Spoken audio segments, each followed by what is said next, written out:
శివుడు తమ భక్తుల మీద ఎంత ప్రేమ కురిపిస్తాడో మీకు తెలుసా? ఒకరోజు ఒక పిల్లవాడు శివలింగం మీదకు ఎక్కి పండును కోయడానికి ప్రయత్నిస్తూ ఉంటాడు. ఆ పండును కోస్తూ ఉండగా ఆ చెట్టు నుంచి కొన్ని ఆకులు రాలి కింద ఉన్న శివలింగం మీద పడతాయి. అలాగే పిల్లవాడి చెమట నీరు కూడా కారి ఆ శివలింగం మీద పడుతుంది.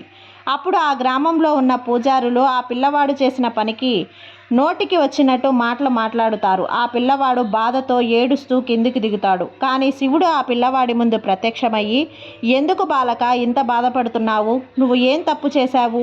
నువ్వు చేసిన పనికి నాకు ఎంతో సంతోషంగా ఉంది. నీకు ఏం వరం కావాలో కోరుకో, నేను ఇస్తాను అంటాడు. నాకు ఆ చెట్టు మీద ఉన్న పండు కావాలి అని కోరుకుంటాడు. వెంటనే ఆ పండుని శివయ్యే కోసి ఆ పిల్లవాడికి ఇస్తాడు. నువ్వు చాలా అమాయకుడుగా ఉన్నావు, నీకు ఇంకొక వరం కూడా ఇస్తున్నాను, కోరుకో.